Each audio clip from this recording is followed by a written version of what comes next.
We talked yesterday this insane story of the movie theater where a former police captain shot a moviegoer dead because the moviegoer was texting his 3-year-old daughter during the previews. Well, now Fox News psychiatrist Dr. Keith Ablow, he's the same guy from the medical A team, as they call it, who brought us the story that Joe Biden, after his vice presidential debate, may be suffering from dementia and may have been drinking, of course, with absolutely no evidence to suggest that. Very responsible story. Now he is actually taking to the airwaves on Fox News. His theory, Lewis, is that what should we blame for this absurd shooting where a sovereign, patriotic, former police officer, responsible gun owner shot a moviegoer dead because of the texting? He says, hold on, instead of talking about guns, I'm going to blame smartphones and data rage. Data rage.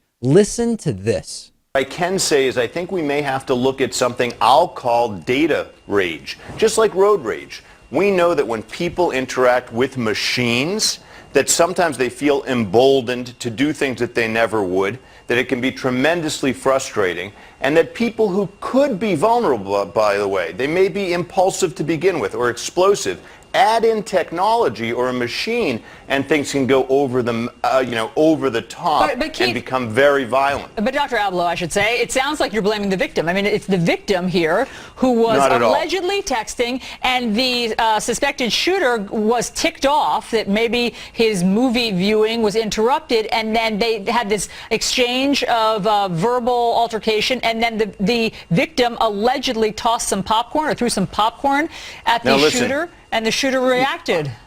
We've got to blame the shooter here, but in understanding it, we've got to say, wow, that's interesting. There was a machine involved. Now, we also know that in road rage, there's a car involved. People seem to be dehumanized by the presence of this car. Right. All of the ingredients, Lewis, for a delicious, fact-free word salad thrown in there. I just don't even know what to say. Right. And if you believe that, what's the answer? Maybe we should just get rid of all cell phones and all cars and all machines and everything will be happy and safe, right? But more guns, of course. I mean, a pillar of society. Let's listen to what Keith Ablow is saying. Let's really break it down.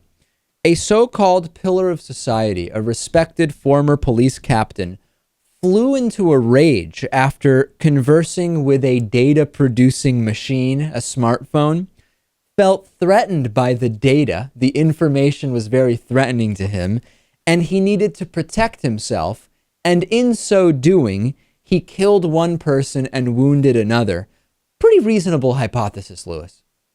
Yeah, he talks about machines being part of the mix, and well, the phone is a machine. People get road rage. Cars are machines. And you know what? A gun is a machine, too. So I think he forgets about that. At no point does Dr. Keith Ablow even entertain the idea that it is the firearms in movie theaters that maybe are causing the death rather than rage against data. It sounds like there should be some kind of a Rage Against the Machine song about the oppression of information. Information just is really infuriating, Lewis.